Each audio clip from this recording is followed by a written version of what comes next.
next guest say their wedding day was one catastrophe after another. One of the guests hit her husband and broke his nose. And when the day ended, they were happy to leave for the honeymoon. But when they arrived in Acapulco, disaster struck again. Please welcome Andy and Kathy Chacon. All right. So tell us what happened. Well, first, the wedding went all right. But then at our reception, first I was dancing with our ring bearer, and he was only like 3 years old then. And I was holding him, and I fell down on the dance floor, and I put my arm out so that he wouldn't get hurt, and I broke my arm. And then... The beginning. Yeah. And then everybody was drinking and everything, and the band was supposed to play for 4 hours. And after 3 hours, they thought that they deserved a little tip or something. And they came to us, and, well, one particular person came to us and said that he wanted more money. And we said no, and then he hit Andy in the nose and broke his nose and threw him on the cake table. And let me tell you, the groom is not the person to pick on at a wedding. Yeah. In about 10 minutes, everybody was on top of him. Oh, really? Yeah. Oh, yeah, because of all of your groomsmen. Right. Including my younger sister. Oh, really? Groomsmen and women. Okay. So the reception was a disaster. Right. Then you went to Acapulco. Oh, yeah. Go ahead. This is good. Well, we arrived in Acapulco after this, and Kathy was in her cast, and I had my bruised nose. And we get on the plane. What a couple. And we thought we were going to stay at the romantic Las Brisas Hotel with your own private villas and your own private pool on the side of a mountain overlooking the bay. And we get there, and it started to rain. And it rained so much that one of the villas slid off the side of the hill. And there was a landslide, and it broke all the water pipes going to Acapulco. And we got a memo saying there wouldn't be drinking water for 5 days. That the road to Acapulco was washed out, and we couldn't get to the beach. And your hotel slid off the mountain. Yeah. So then they offered us half price to stay there. Everybody was moving out of this hotel. And we went to the Princess Hotel, which is on flat ground. And then we got another memo saying a hurricane was coming in. And they told us that the guys came by and put masking tape over the windows so broken glass wouldn't come in and close the drapes. Told us to stay inside, and there'd be people outside to care for us in case we got injured. And you look out the window, and here's these palm trees that are supposed to be nice and pretty sideways, and like an umbrella had been blown open or something, and the waves are about 10 feet tall, and we spent about 6 days indoors. Oh, what'd you do? That whole actor, she cried, "I want to go home to my mom." Oh, gosh, so it's not what I've heard about. Alan Stroll, you had a wedding day disaster, too. Going up the hill to the back, you can see the hill goes all the way up, so the water comes running down, and now that it's dirt from the machinery, it's making erosion. There's the power line, and you can see all the dead trees, some of the effects of the spraying, and over here you see all the trees are dead, killed by the spraying. Over here you can see some of the erosion effect that's happening.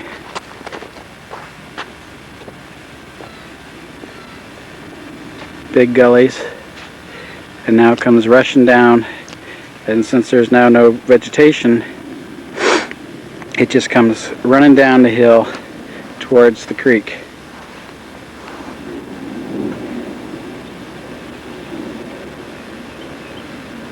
Creeks in that area there. So what we're doing is building a pond here to stop it before it gets to the creek, and the sides of the creek have been completely deforested, which means it's going to erode down the side. This is all the wood chips that they left when they chipped up all the trees that the water company plowed down. We've piled them all into a pile here, but they were spread all over the back, leaving nothing but dirt, as you can see in the back, so nothing to stop the water from rushing down from the erosion. Not only that, it doesn't look very pretty either now. Over here is one of the standing water ponds that's developed on its own from the trucks coming through. So you can see it's collecting water, and it's going to get very stagnant because it's not very deep, and it runs into the creek in the back there where it's eroding, which I'll show you later. To the right is where we're building the pond to collect the water deeper so it's not so stagnant, and again catching the runoff coming off all this barren ground now. You can see here where the water company came through and completely knocked down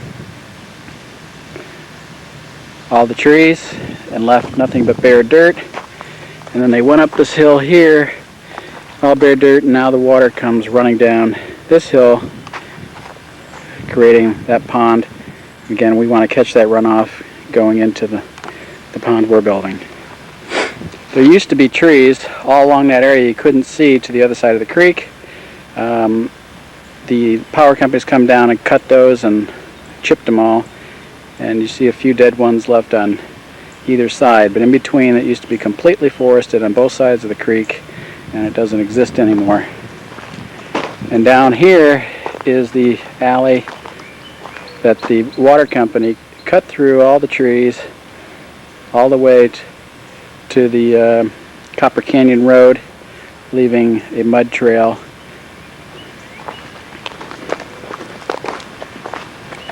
Here again is the runoff coming down the hill to the pond that's been made on its own now. When it rains, it overflows down into the creek. You can see the erosion already, which will only get much, much worse. My pond, I was going to put in a rock runoff so that it wouldn't erode. And it goes into the creek, and you can see what a mess the creek is now that all the trees have been taken out. Here's the area that the water company came through. As you can see, there's no vegetation on the sides to maintain the erosion, and on this side either. So the water just comes running down, already making lots of gullies, and this is all stuff that I'm just trying to prevent. Here's the creek that used to have vegetation and trees all over it. You can see they've all been cut down and killed by the spraying. Nothing left to hold the erosion on the side. Dead trees left, just a real mess. Same is true on the side that I'm standing on.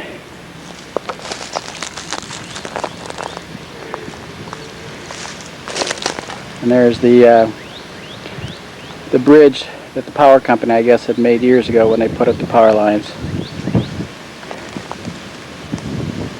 Now over to the other side, where all the ruts were made from the trucks coming through. You can see we've been taking the dirt from the pond, which was later then just going to be spread, filling in all the ruts in the back, and any excess dirt hauled out.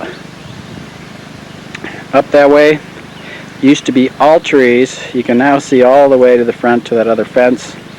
At one time this was completely forested, and we've now had to have them come in and tear away all the dead branches and brush and clear it. But again, it used to be a forested lot, and now it's wide open.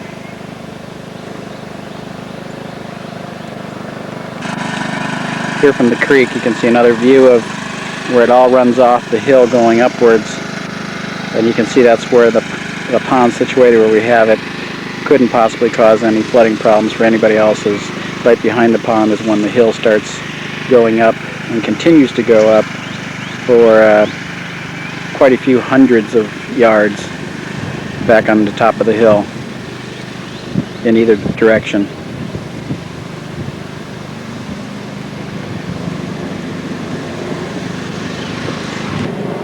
Another view, there's the creek.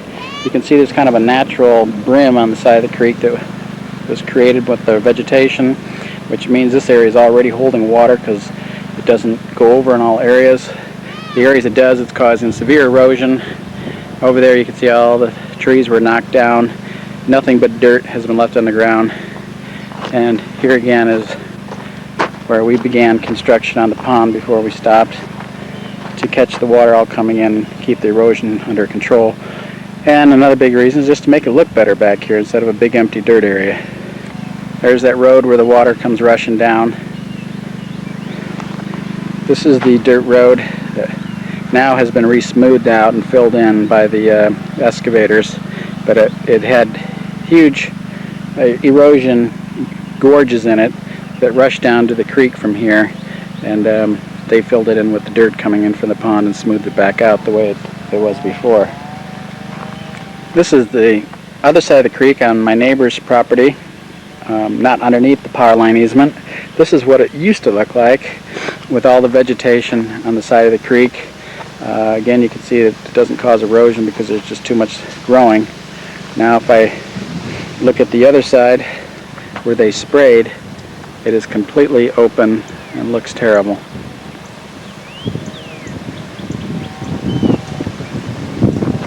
And here, where the road comes down across the bridge, you can see how it makes a natural opening for all that water to come rushing through, which then causes a gorge in my road and washes it completely away.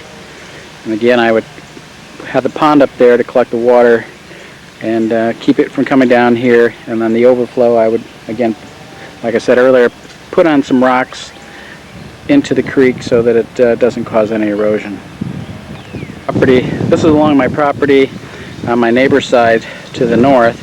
You can see he took the drainage and flood easement and created a nice pond which still allows the water to drain from upstream, and then towards the back he put a rock overflow so then the water then goes to the back of the creek and flows in there nicely, instead of having a big dirt gorge that used to be here before he made this pond last year.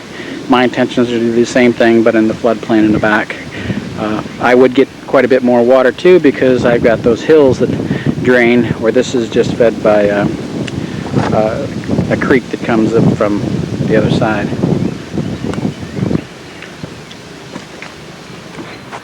On the floodplain, you can see what I'm trying to do is create a soccer field where it used to be just ruts and barren ground because of the machinery and the trees all being taken out. So I'm just filling in. They haven't smoothed out all the dirt piles that they took out, but the excavator would smooth this out, not affecting the elevation or the flow of the drainage from the floodplain, which then would flow down into the creek. I'll probably put some gravel on the road to keep the erosion from this side, even though I don't get quite as much water on this side because I don't have the hills like I do in the back. But again, improving the property without harming the flow of the drainage. Here's another view further back on the other side of the creek. You can see that it's completely wide open now and all dirt.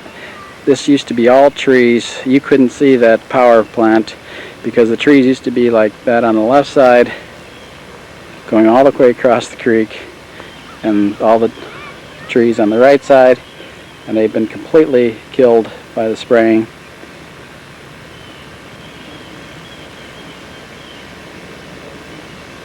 Hill going up at a little better angle here towards the back. That's the runoff I'm trying to catch. Again, no possible way causing a flood going back that way from my pond because it goes straight uphill. From higher up above the floodplain area, I don't know if you can tell from the camera, but you can see it all slopes downhill, and those piles of dirt, which will be smoothed out, which looks high from down there, as you can see from up here on the hill, is still very low, not affecting the floodplain or the flow of the water coming from up here.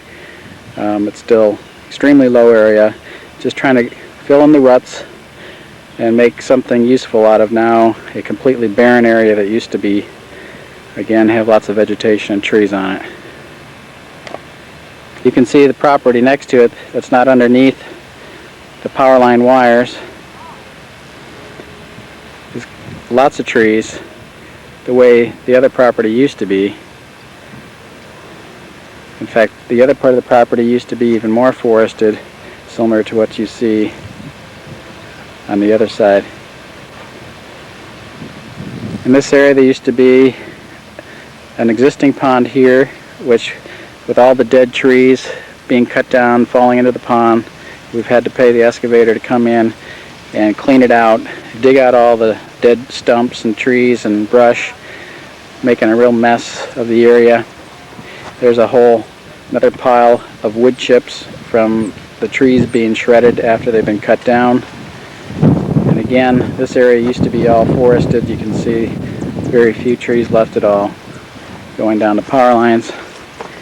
And towards the back is the area that the water company put that strip through that now left a dirt area with no trees whatsoever going all the way up to Copper Canyon Road.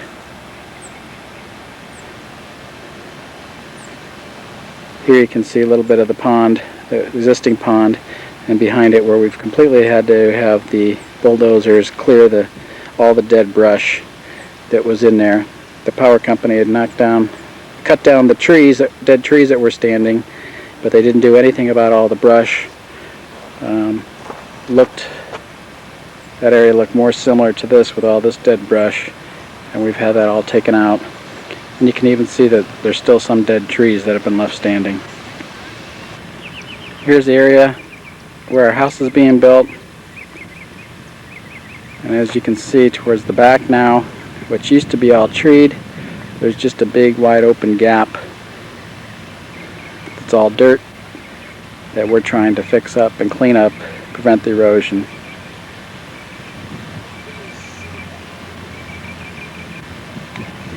To the right, you can see where all the trees were knocked down, the pile of mulch. Still dead trees. The dead trees on the back of my neighbor's property that he hasn't cleaned up yet, and that the power company hadn't knocked down.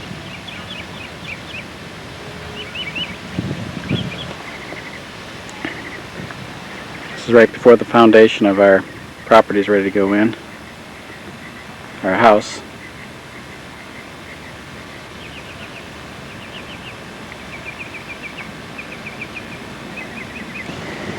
Here on the north side again, you can see what used to be just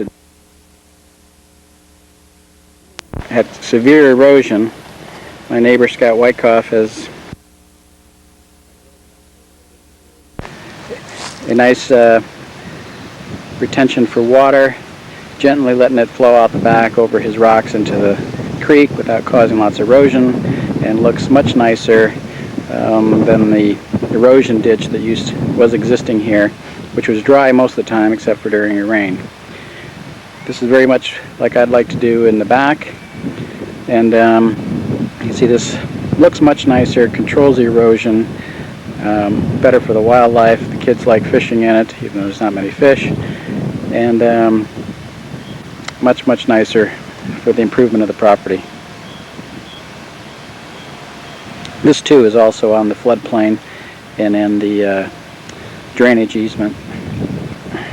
Coming to the other side, you can see there is already a pre-existing pond on this side of the water retention, even though this is quite dry, as the new pond now takes most of the water back to the creek. Again, here's what it used to look more like with all the trees, the grass, until it was completely wiped out by the spring. Here's a good look at what it looks like now. Just a big 100, 200 foot completely killed area. You can see how the trees up here are still standing that are dead. Those aren't on my property, so I haven't had those cleared off. That's on my neighbor's. But you can see how the hill there runs down in, and it would run into the pond that I want to collect it and prevent all that erosion and make this area just look a lot nicer than it does now, which is quite a mess. You can see the existing pond area where I used to have a garden now has had to been completely scorched of all the dead trees.